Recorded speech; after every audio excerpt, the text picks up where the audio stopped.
Lernen gelingt am besten, wenn wir dafür sorgen, dass sich die Studierenden aktiv im Lernprozess engagieren. Und dafür müssen wir sie passgenau motivieren. Aber wie schaffen wir das?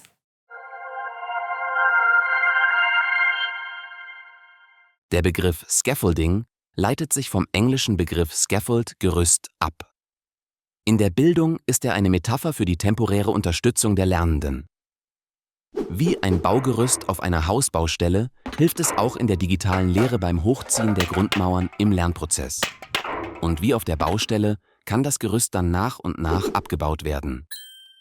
Doch es gibt auch einige Unterschiede zwischen Baugerüst und temporärer Unterstützung von Lernenden. 2 Beispiele. In der digitalen Lehre gibt es nicht das eine Baugerüst für alle. Als Lehrender stehen Sie vor vielen verschiedenen Lernenden. Und die haben unterschiedliche Vorkenntnisse.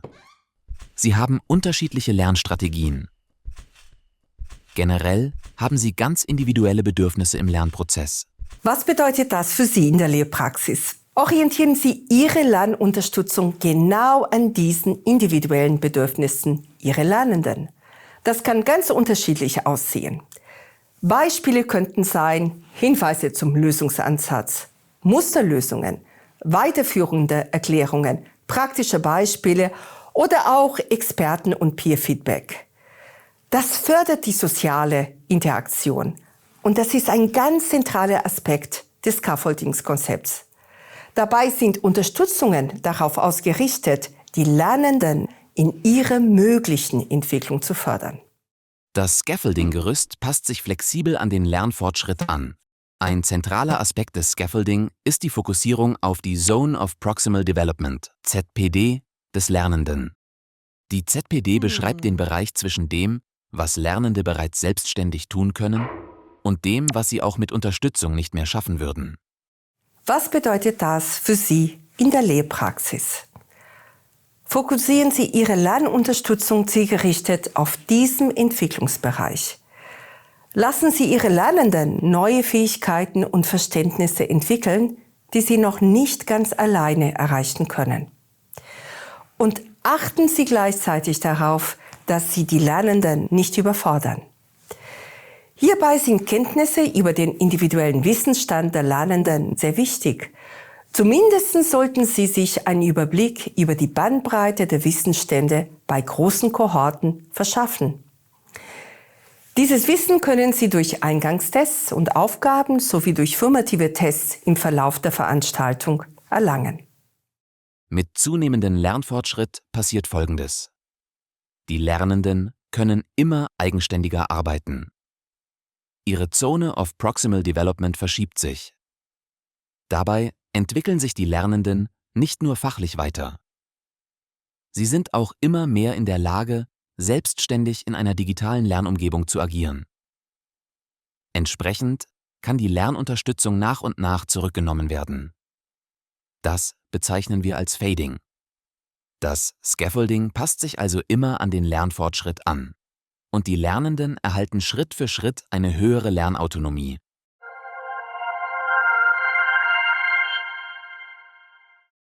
Mit der Scaffolding-Methode kann man Lernende in analogen und digitalen Lernumgebungen effektiv begleiten und passgenau fördern.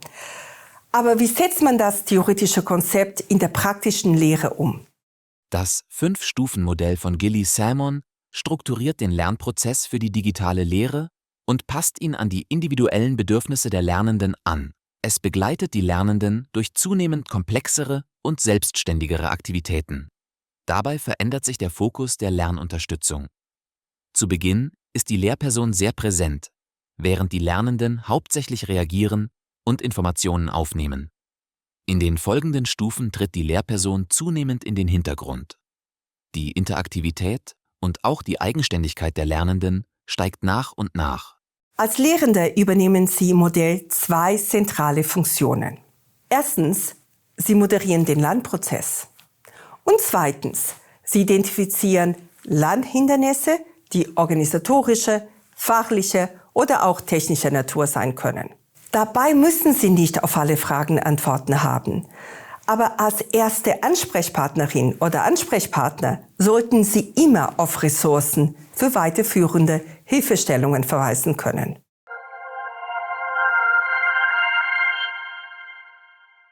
Das Modell von Gillies-Selman besteht aus 5 Stufen, die wie ein Lehrablaufsplan verstanden werden sollten.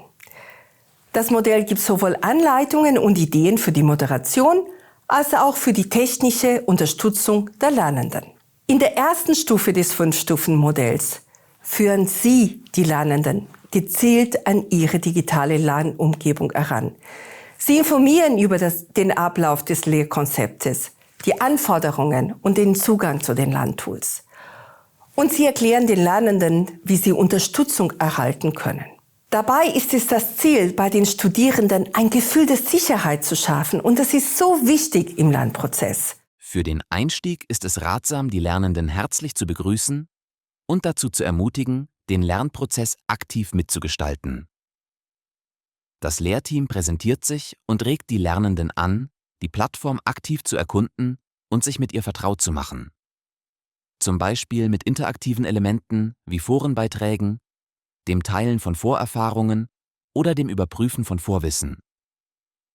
Damit das in der Praxis gut funktioniert, ist ein reibungsloser technischer Zugang zu Systemen und Tools essentiell. Kurz zusammengefasst, Stufe 1 ist das solide Fundament des gesamten Lernprozesses. Sie gibt den Lernenden eine grundlegende Orientierung und sie gibt Sicherheit im Umgang mit Materialien und Tools. Eine ideale Vorbereitung für die folgenden Phasen des Lernprozesses.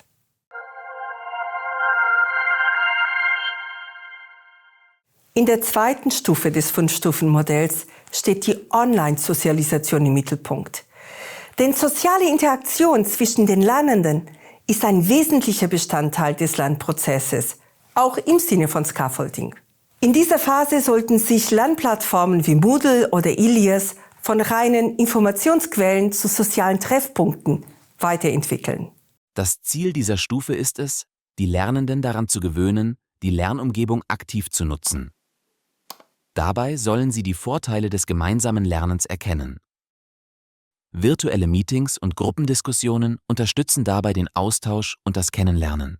Diese Aktivitäten sind essentiell, um Vertrauen aufzubauen und eine solide Grundlage für die kollaborative Zusammenarbeit zu schaffen.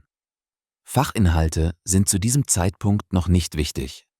Sie könnten sogar kontraproduktiv sein. Stattdessen ist es wichtig, die Lernenden zum aktiven Mitwirken anzuregen. Gleichzeitig sollte man sicherstellen, dass ihre Beiträge von anderen wahrgenommen und wertgeschätzt werden. Die Lernenden stellen sich vor, erstellen Profile und teilen ihre Hintergründe. Beispielsweise können die Lernenden Fotos von ihren Lernorten oder kurze Videos über ihre bevorzugten Lernmethoden oder Lieblingslernort hochladen. Dabei ist es wichtig, dass Sie die Aktivitäten niedrigschwellig gestalten. So haben es natürlich die Lernenden leichter, sich auszutauschen. Unterstützen Sie sie dabei, auch technisch eigene Beiträge zu verfassen, zum Beispiel die persönliche Vorstellung oder die Vorstellung des eigenen Projektes im Forum. Und auf Beiträge natürlich von anderen zu reagieren. Kurz zusammengefasst. Das Hauptziel der Stufe 2 ist es, ein Gemeinschaftsgefühl aufzubauen und die Kommunikation untereinander zu stärken. Und das ist die Basis für die gegenseitige Unterstützung in späteren Stufen des Lernprozesses.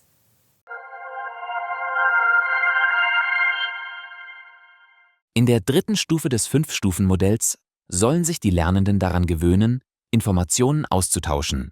Damit sollen sie ein gemeinsames Verständnis für die Lerninhalte entwickeln.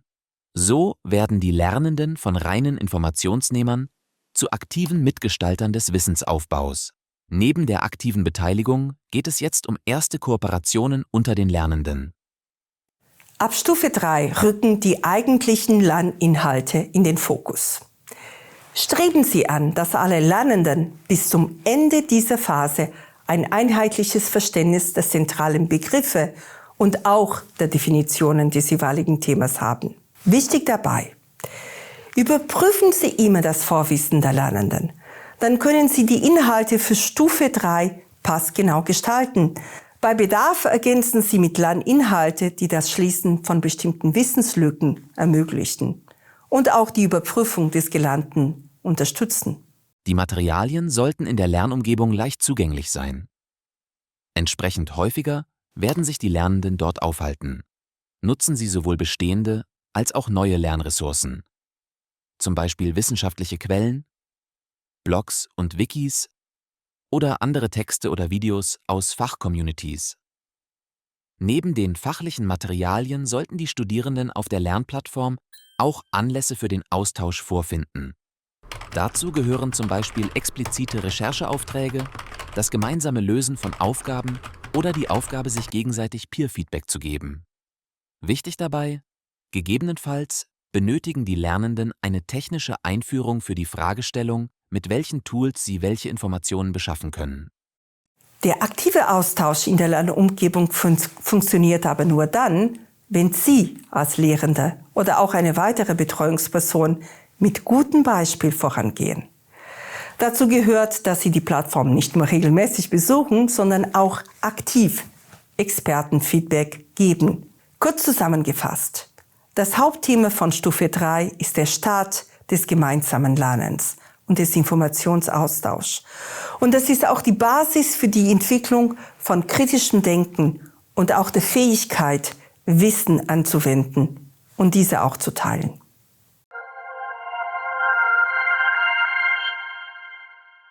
In der 4. Stufe des 5-Stufen-Modells liegt der Schwerpunkt auf der aktiven Anwendung und Vertiefung des Wissens.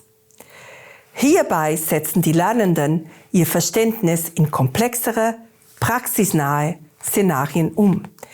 Das ist ein entscheidender Wendepunkt im Lernprozess. Vom Wissenserwerb zur aktiven, praktischen Anwendung des Wissens. In dieser Phase sollen die Lernenden in die Lage gebracht werden, ihr Wissen insbesondere auf neue Situationen anzuwenden. Dazu müssen sie Lerninhalte analysieren und beurteilen können. Und dazu müssen sie wiederum Verbindungen zwischen den fachlichen Inhalten und ihren eigenen Erfahrungen herstellen können. Die Wissenskonstruktion wird durch problemorientierte Aufgaben gefördert, die einen Bezug zum Alltag der Lernenden haben. Diese Bezugnahme soll sie motivieren, unterschiedliche Perspektiven einzunehmen. Optimal klappt dies, wenn die Lernenden ihr Verständnis aus den verschiedenen Blickwinkeln und Denkansätzen ihrer Peers gewinnen. Hier wird erneut deutlich, wie wichtig die gemeinsame Lernerfahrung für das Erreichen der Lernziele ist. Die rein technische Unterstützung. Sie sind mit der Lernumgebung, den eingesetzten Tools und den Fachinhalten bereits gut vertraut. Lehr- und Betreuungspersonen geben zwar noch einen Rahmen vor, aber die Lernenden benötigen immer weniger Detailanweisungen. Technischer Support konzentriert sich nun hauptsächlich darauf, Online-Diskussionen zu erleichtern und bei der Auswahl geeigneter Tools zu unterstützen. In Stufe 4 gehen Sie mit Ihren Lernenden den Schritt von kooperativen Lernen zum kollaborativen Zusammenarbeiten. Das heißt, jetzt vergeben Sie bereits komplexere Gruppenaufgaben. Fordern Sie von den Lernenden, dass sie das Gelernte in neuen, unvorhergesehenen Situationen anwenden. Denn das fördert Problemlösungsfähigkeiten und auch kritisches Denkvermögen. Kurz zusammengefasst: Mit dem Übergang vom theoretischen Wissen zur praktischen Anwendung erhalten die Lernenden ein ganzheitlicheres Verständnis für die Lerninhalte. Sie lernen ihr Wissen in die Praxis umzusetzen und eigenständige Lösungsansätze zu entwickeln.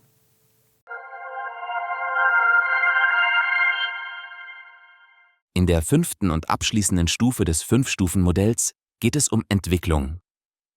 Jetzt sollen die Lernenden ihre gesamte Lernreise reflektieren. Und sie sollen Pläne für ihre zukünftige Entwicklung machen. Dabei reflektieren sie das Gelernte und die Implikationen des gemeinschaftlichen Online-Lernens. Sie erkennen ihre persönlichen Fortschritte. Und sie bereiten sich auf zukünftige Herausforderungen vor.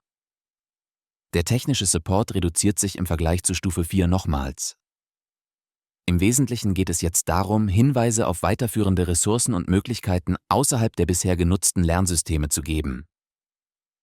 Die Lernumgebung wird immer weniger lehrerzentriert. Die Lernenden übernehmen dafür immer mehr die Verantwortung für ihr eigenes Lernen. Und sie gestalten ihre Lernpfade zunehmend selbst.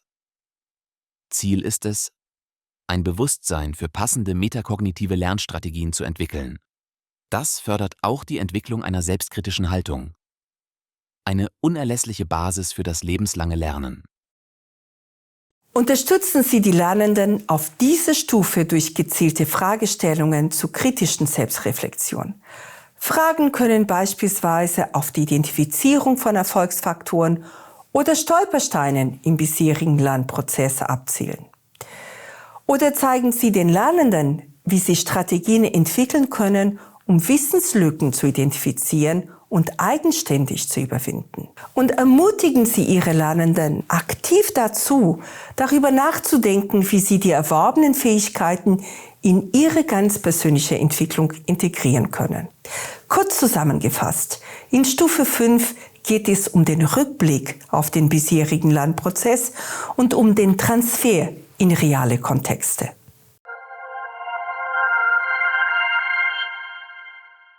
Das 5-Stufen-Modell hilft uns, den Ablaufplan für unsere digitale Lehre aufzustellen.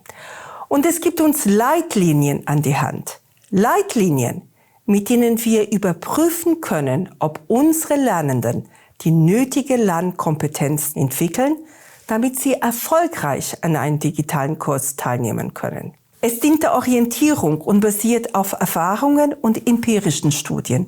Aber Sie als Lehrende haben immer die Möglichkeit, die notwendigen Anpassungen für Ihren Lehrkontext vorzunehmen. Sie haben die Expertise.